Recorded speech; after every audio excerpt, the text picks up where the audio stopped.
The questions I've asked, the crime in your district. asked, Mr. Chairman, are not trick questions. They're not gotcha questions.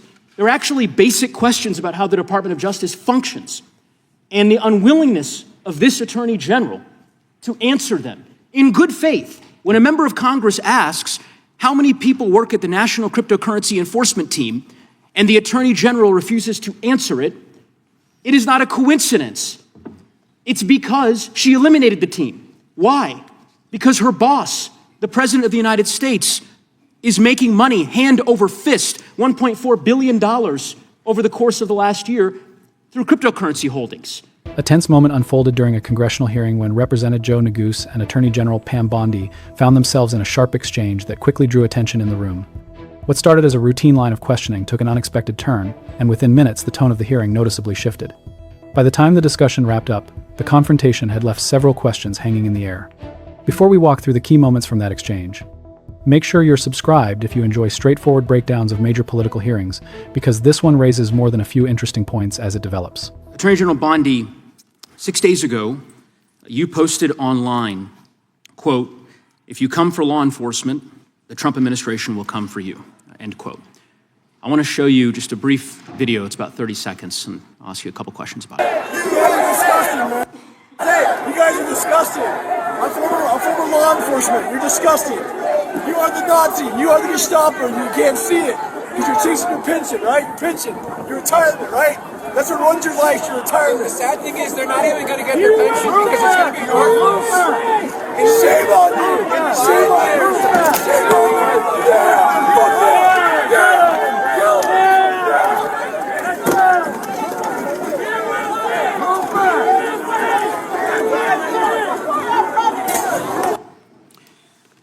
Attorney General Bondi, that man works for you now, right? Who was that, Congressman? The man in that video, the one who was in the police-worn body cam footage, the one allegedly yelling, "Kill him," at police officers on January 6th, his name is Jared Wise. He does work for us. He works for you at the Department of Justice. He does.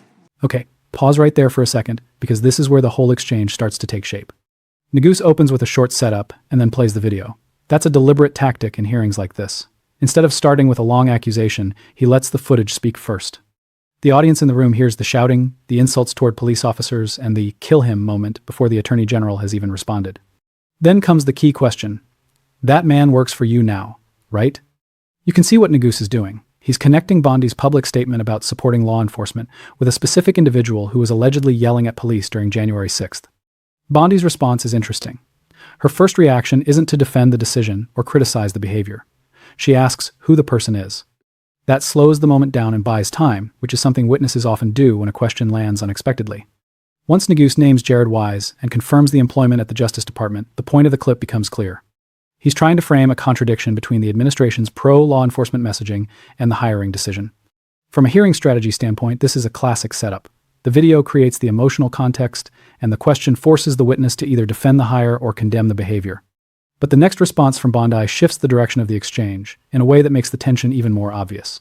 This is an individual whom a federal grand jury indicted for 2 felonies and 4 misdemeanors related to his participation in the attack on January 6th. One of those charges was forcibly assaulting, resisting, opposing, impeding, intimidating, and interfering with police with the intent to commit another felony. This is who you choose as the Chief Law Enforcement Officer of the United States of America to hire at the Department of Justice. Someone on video yelling, "Kill him," at police officers, right? I believe he was pardoned by President Trump. Oh, he was pardoned. You're right. You're right. Pardoned by President Trump for his offense. Pardoned for yelling, "Kill him," at police officers. And yet you expect hardworking police officers across the country to believe that you take law enforcement seriously. This part moves quickly, but it's important. Neguse frames the issue in a very direct way. Someone seen shouting at police officers during the January 6th chaos now works at the Justice Department. That's the contrast he wants the audience to focus on. Bondi's answer is simple. The individual was pardoned by the president. That response shifts the argument away from the behavior in the video and toward the legal status of the person involved. In other words, the defense is not about whether the conduct was appropriate, it's about the fact that the charges were wiped away. Neguse immediately leans into that point. By repeating the phrase about the pardon, he tries to underline what he sees as the contradiction. The Justice Department emphasizing support for police while hiring someone connected to that moment. What's interesting here is the tone. Neither side backs down, but they're also talking past each other a bit. Neguse is focused on the message this sends. Bondi is pointing to the legal outcome of the case. And that disconnect sets the stage for the next part of the hearing, where the conversation shifts away from January 6th and into how the Justice Department itself is being run. You could imagine the reaction of so many folks across the country hearing the Chief Law Enforcement Officer of the United States refuse to even condemn what that individual whom you've now hired did. But in any event, let's talk a little bit about some of the other divisions within the Department of Justice and what's happened over the last year. You're familiar with the Public Integrity section of the DOJ's Criminal Division. I think it's referred to as PIN. Is that right? Yes. Okay. Do you know which presidential administration under which the PIN was first created? I can tell you what administration that the weaponization was ended under. I'll reclaim my time. This wasn't a trick question. You don't get to Madam Attorney reclaim General. your time. Madam Attorney General. Because I don't like Mr. Chairman, will you explain to the witness that he does reclaim his time? Because I don't answer a question to your satisfaction. Mr. Chairman. Madam Attorney General, the time belongs to the gentleman from Colorado. This is the moment where the hearing stops being polite. Neguse shifts topics and asks about the Public Integrity section inside the Justice Department, often called PIN.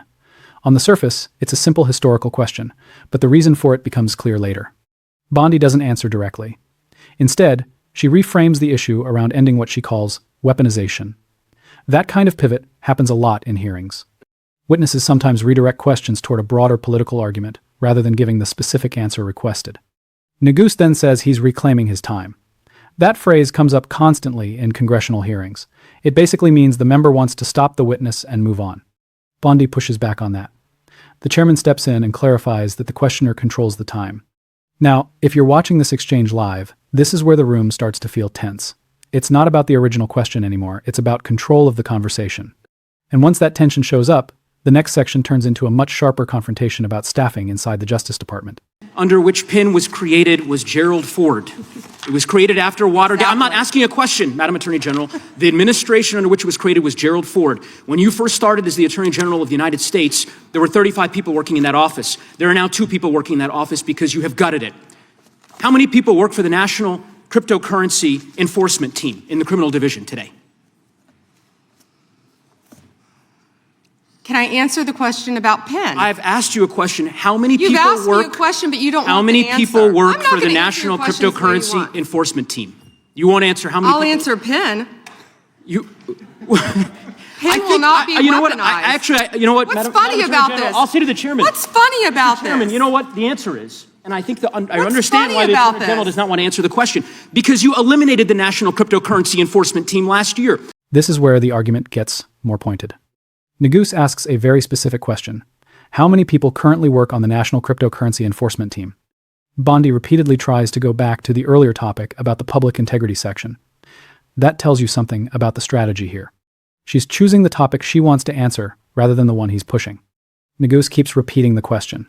And after a few rounds of that, he answers it himself. According to his claim in the hearing, the reason Bondi won't answer is because the team no longer exists. He says it was eliminated. That's a strong accusation in a hearing like this, because it suggests a major enforcement program was shut down entirely.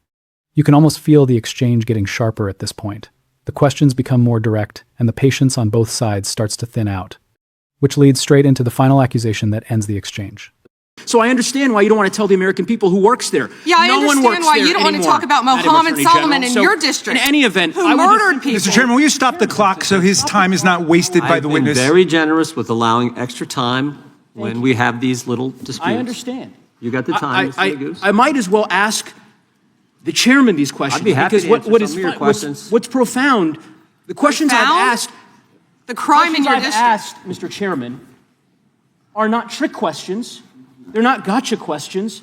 They're actually basic questions about how the Department of Justice functions and the unwillingness of this Attorney General to answer them in good faith. When a member of Congress asks how many people work at the National Cryptocurrency Enforcement Team, and the Attorney General refuses to answer it, it is not a coincidence. It's because she eliminated the team. Why? Because her boss, the President of the United States, is making money hand over fist, $1.4 billion over the course of the last year through cryptocurrency holdings. I think what is happening at the Department of Justice is a disgrace, Mr. Chairman, and I would urge you to gain control of this hearing. With that, I yield back the balance of my time. This is the closing moment of the exchange, and it's where Neguse lays out the broader argument he's been building toward. Up to this point, the discussion has been about staffing levels and unanswered questions.